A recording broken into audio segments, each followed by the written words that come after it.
During the years when I was working on my doctorate, I was a frequent retreatant at the Abbey of Gethsemani, the Trappist monastery that was once home to the famous Thomas Merton. And while there, I became a close friend of Brother Luke, who is now the choir director at Gethsemani. In the late 80s, Luke was sent to direct music for a tiny monastery outside of Charleston, South Carolina. He was there for 2 years, and when his sentence was up, he called and asked me if I would come get him and bring him home. I was glad to do it, but it was not a small ask. It was a 10-hour drive from Louisville to Moncks Corner, where I loaded Luke and his luggage from his 2-year stay, which was a bag smaller than what I take to the gym. And we took off on the return trip, and by late evening, I was exhausted from driving and being in the car. So I pulled into one of those holidomes, the Holiday Inn with the indoor pool and hot tub and everything, where I planned for us to have dinner and spend the night. And while sitting in a restaurant there in Tennessee, Luke and I had our first fight. Luke speaks with a rising intonation when he is intending to make a moral challenge that is similar to having a knife driven between your ribs. And he said, "We're not staying here, are we?" And I said, "Yes, we are. I'm going to have a steak and a baked potato, and then I'm going to take 2 Tylenol, and then I'm going to go over there and sit in that hot tub until my back stops hurting." Luke said, "You are going to put on swimming trunks and sit there in public with no shirt on in front of all of these strangers and their children?" And I said, "Yes, I am." To which Luke replied, "Give me the keys. I'm going to sleep in the car." About an hour later, we were checking into a $14 flop house in a neighborhood in Knoxville, Tennessee, largely inhabited by rats and cockroaches. For a guy who's lived his entire adult life in the isolation of a monastery hidden deep in the woods, Luke slept quite soundly in spite of the sound of police sirens, gunshots, and drunken fights in the parking lot. My back was killing me. But Luke had taken a vow of poverty, and I discovered that when you're on a road trip with Luke, you have also taken a vow of poverty. Luke is a vegetarian. He's totally given up alcohol, and he pretty much wears the same thing, the surplice and alb of a Trappist monk. But because he's very skinny, and because the monastery doesn't like to spend money on utilities, in the wintertime in Kentucky, the monastic house is usually somewhere around 50 degrees. So Luke is always cold. So I used to give him a very thick pair of socks and gloves for Christmas every year. And when you give Luke a present, you can just kind of see the wheels turning in his mind. He would profusely thank me for the gift, but I knew that he was thinking about who he could give them to, who needed them more than him. And if you question him about it, he would say, "I've got 3 pairs of socks. Who needs more than that?" There are lots of kinds of addiction in the world. Luke actually had been sent to that monastery in South Carolina to dry out. He had been an alcoholic for most of his adult life at that time, but now he's an internationally known speaker at AA conventions, and he can be quite tedious on the subject. But we all know many people who suffer from alcoholism or drug addiction, some people who have a pornography or a sex addiction, but more than all of those things added together are the people who have what we might call a thing addiction, an addiction to shopping, to having, to acquiring, to keeping, to hoarding. And in many ways, our society not only approves of, but encourages thing addiction. Now, Luke is an extreme example of living simply, but I think that people like Luke can be used as a social mirror in which we can all kind of measure our own lives. Not many of us are cut from the kind of cloth that Luke is cut from, but he stands as an example of how simply we can live if we choose to do so. Now, when I was a teenager, living in a college dormitory, I owned 10 times as much as Luke owns today. But over the last 50 years, you can see how closets in homes have grown from a little narrow space in which we kept our Sunday shoes, our work boots, and our tennis shoes, and 2 or 3 changes of clothes. Now we all have walk-in closets that hold dozens of pairs of shoes, and most of us already own more clothes than we could wear in a lifetime. And all around the city, you see this burgeoning industry of storage units springing up as people's closets, attics, and garages are full, and so they rent space to store more and more stuff. Stuff that they evidently don't really need, or they wouldn't be storing it somewhere other than their home. All of this while Americans have now acquired $800 billion in credit card debt. And you see, the average household in America has $16,000 of credit card debt. That, of course, is, I don't know what the percentage rates are now, 20, 25% on that kind of money. And that figure has doubled in the last 8 years. Ironically, the estimates of consumer spending just for Black Friday 2 days ago was about $800 billion. Obviously, it's not a one-to-one relationship, but I imagine that an awful lot of that buying on Friday was done on credit. Now, I'm not saying that these are bad people. I'm just suggesting that these are people who are probably being manipulated by marketing. And I know that many of them are spending money that they cannot afford to spend, and they are spending it on things that they do not need. I'm not trying to be a Grinch or a Scrooge about all of this. You've heard me saying in past years about what a bunch of balloon juice that our Thanksgiving myths of origins are. But even though the polished up versions of 17th century encounters between Native Americans and Pilgrims is all fake, what we actually do on Thanksgiving is really pretty nice. What I like the most about Thanksgiving is the giving thanks part. It's about family and friends getting together and loving each other. That holiday could come around a lot more often as far as I'm concerned. And I like Christmas, not the seriously insane narrative about incarnations and angels and mangers and magi, but I like the generosity part.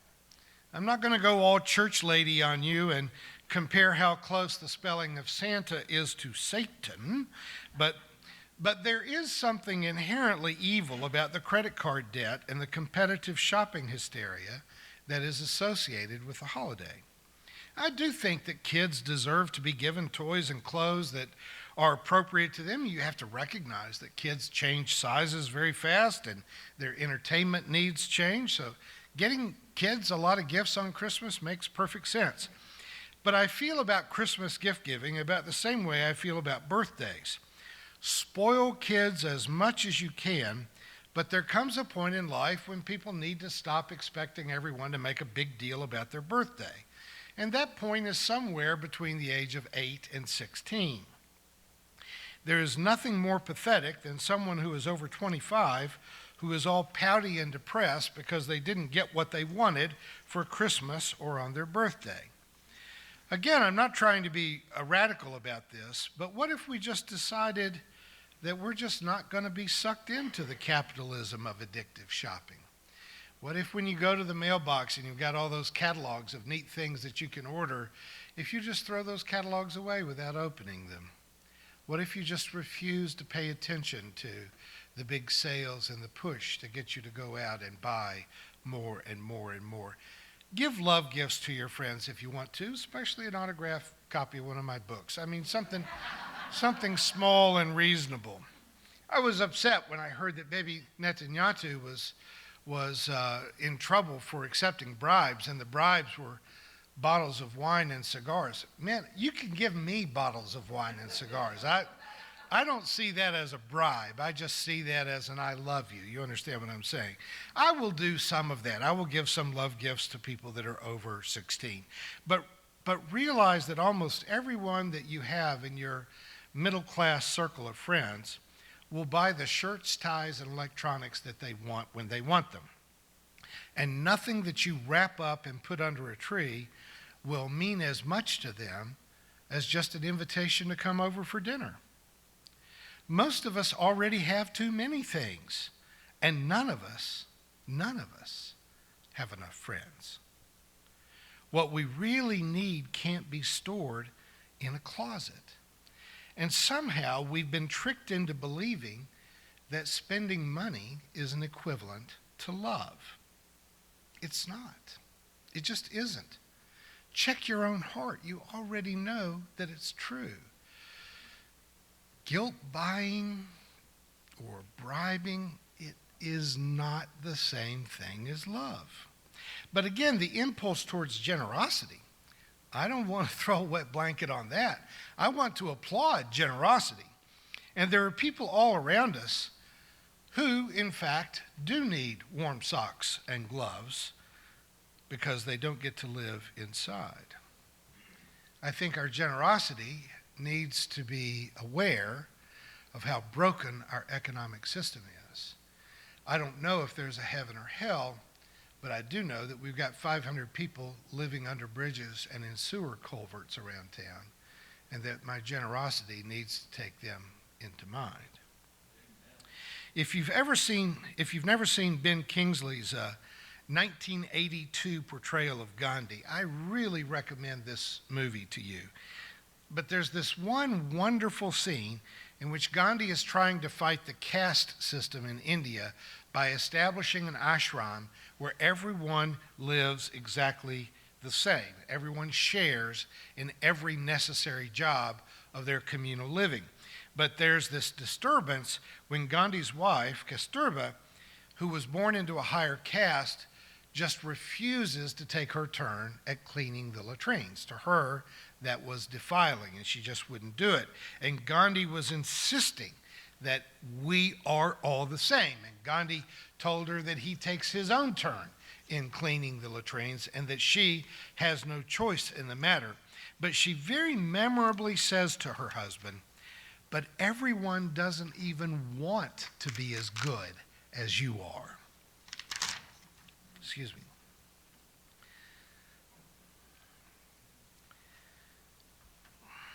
Most of us are sufficiently woke to not wear furs because we wouldn't want to kill animals to take their fur to make our winter coat.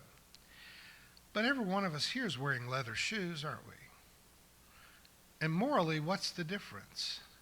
Really? I mean, it does seem to be a nuanced issue, doesn't it? It becomes a question of how good do you want to be? I told you about my friend, Brother Luke, who has chosen to live in poverty as a discipline that's good for him spiritually, but is also good for the health of the planet. Now, I personally have no desire to live in a little cell and to wear a habit every day, to eat only vegetables, and to refrain from owning a car or a TV or even a wristwatch. But I do know that Luke's life is an example that we should all bear in mind. I am willing to acknowledge that his choices are more in line with reality and more in line with preserving our planet than my choices are. I know that eating meat is bad for the environment. I am also tied to agriculture enough to know that chickens, pigs, cows, and fish that are raised to be eaten have an unspeakably miserable existence. Still, I can't quite get past the notion that I didn't bite and claw my way to the top of the food chain to just eat salads. I'm not ready to be a vegetarian, but I know that I can choose to eat a lot less meat and that I can eat a lot more of locally produced fresh vegetables that are not only good for me, but are good for the earth. I know that I probably own enough clothing right now to get me to my place in Memorial Gardens, and that anything further that I buy is pure vanity. And I really should be conservative about that while being generous about giving coats and scarves and gloves to people who do not live in or work in a warm place. Many years ago, I was having a private conversation with the director of a charity that did work for the poor in Kentucky. And he very sincerely asked me, Roger, how do we justify our lifestyles, our suburban homes, our cars, our standard of living? And I said to him, I think it's a mistake to try to justify it. I don't think it can be justified. We are not owed the comfort we enjoy. We cannot say that it is right for us to be securely housed, if not rather comfortably so, when so many people are in dire circumstances. But none of us are quite like Gandhi or Brother Luke. Kasturba speaks our lines for us. Most of us can't muster the desire to be that good.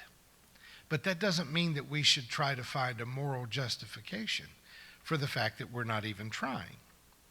So many Americans get defensive and say that we worked for what we have. We earned it. It's ours. We deserve it. But folks, if wealth were tied to hard work, the richest people in the world would be the women in sub-Saharan Africa who have to carry water and firewood on their heads every day of their lives to care for their families. I feel like I work hard. I cash my paychecks with my head held high, but I am also aware that I heat my home by just changing the thermostat setting and that I can get water out of any one of the sinks or spigots all around my house. And I don't carry anything on my head heavier than my hat. So yeah, I work a lot, but I haven't worked any day of my life as hard as they work every day of their lives. So the choice really becomes ours. How good do you want to be? Don't just justify how we live today. You know that isn't the whole story. We all have room for improvement. I'm not suggesting that any one of us here might become the next Gandhi or even the next Brother Luke. But what are you going to buy over the next 2 or 3 weeks? Could you choose to be a little less capitalist and a little more compassionate? Could you choose to reject some part of your thing addiction and choose a bit more simple life? Because you know what we really, really want for Christmas won't go into a gift bag unless you happen to know how to wrap up the end of an imperialist, white supremacist, capitalist, heteropatriarchy. Let me finish again with the words of St. Augustine. So give to the poor. I'm begging you. I'm warning you. I'm commanding you. I'm ordering you.